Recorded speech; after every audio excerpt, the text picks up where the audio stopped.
हाय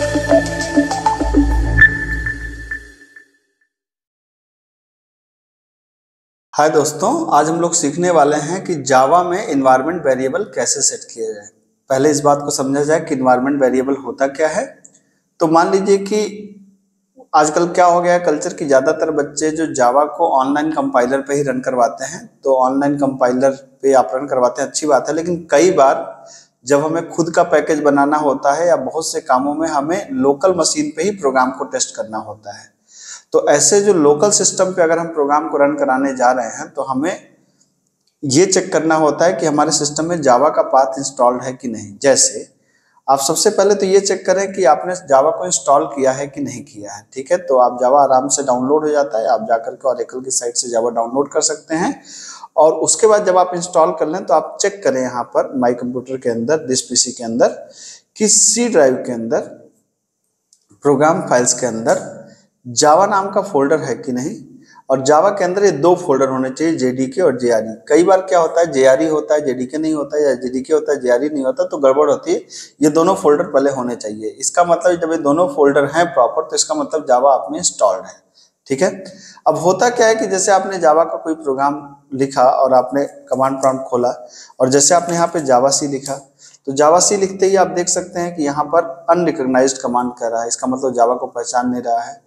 तो इसका जो एक लोकल तरीका होता है, मैं हमेशा बच्चों को बताता हूँ कि जैसे अगर आपको मान लीजिए मैं अपना प्रोग्राम सेव करने वाला हूँ माई जावा नाम के फोल्डर के अंदर, और वो सी ड्राइव के अंदर है, तो पहले मैं जाऊँगा माई जावा के अंदर, और फिर क्या करूँगा, फिर मैं यहाँ पर जा करके सी के अंदर प्रोग्राम फाइल्स के अंदर जाऊँगा, जावा के अंदर जाऊँगा, और जेडीके के अंदर जाऊँगा, और बिन के अंदर जाऊँगा, और यहाँ पर इसको लेकर के मैं कॉपी करूँगा इस पाथ को।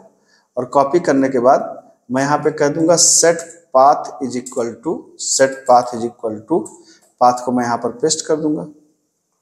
ठीक है, अब जावा सी लिखूंगा तो ये प्रॉपर हमें रिस्पॉन्स करेगा और हमारा प्रोग्राम कंपाइल हो जाएगा। ठीक है, अगर आप कंपाइल करना चाहते हैं तो। लेकिन यहाँ पर दिक्कत यह है कि जैसे ही मैं इस विंडो को बंद करूंगा और फिर से दोबारा मैं खोलूंगा और फिर से मैं जावा से लिखूंगा, तो फिर वही बीमारी आ जाएगी। ठीक है, तो इसका मतलब है कि अब हमें जावा सी का पाथ ऐसी जगह पे सेट कर दें कि हमें बार बार सेट करना ना पड़े। इस चीज को बोलते हैं इन्वायरमेंट वेरिएबल। ठीक है, तो इन्वायरमेंट वेरिएबल सेट करने से क्या होता है कि हमें जावा का पाथ बार बार सेट नहीं करना पड़ता। तो उसके लिए करना क्या है, सबसे पहले तो आप यहाँ पर जो जावा का पाथ आपने अभी कॉपी किया था, इसको वापस से कॉपी कर लें। मेरे में 1.8 है, आप में कोई भी वर्जन हो सकता है। ठीक है, उसके बाद आप यहाँ पर जाएं स्टार्ट मेनू पे, और यहाँ पे दिस पीसी को ढूंढें। ठीक है, ये दिस पीसी मिल जाएगा आपको। राइट क्लिक करके इसके प्रॉपर्टीज पे जाएं, और प्रॉपर्टीज पे जाने के बाद आपको क्या करना है, इसको थोड़ा सा स्क्रॉल डाउन करें। स्क्रॉल डाउन करने के बाद आप देखेंगे कि यहाँ पर एडवांस सिस्टम सेटिंग होगा, और एडवांस सिस्टम सेटिंग पे क्लिक करने पे यहाँ पे इन्वायरमेंट वेरिएबल खुलेगा। यहाँ पर आप जाइए पाथ में, और पाथ पे यहाँ पे ऊपर वाले पाथ में, और जाकर के एडिट पे क्लिक कर दीजिए। एडिट पे क्लिक करने के बाद एक बार आप करिए न्यू, और न्यू पे करने के बाद पाथ को यहाँ पे ला करके पेस्ट कर दीजिए जो आपने भी कॉपी किया था, और इसको आप बस ओके कर दीजिए। ठीक है, इसको ओके करके सबको बंद कर दीजिए।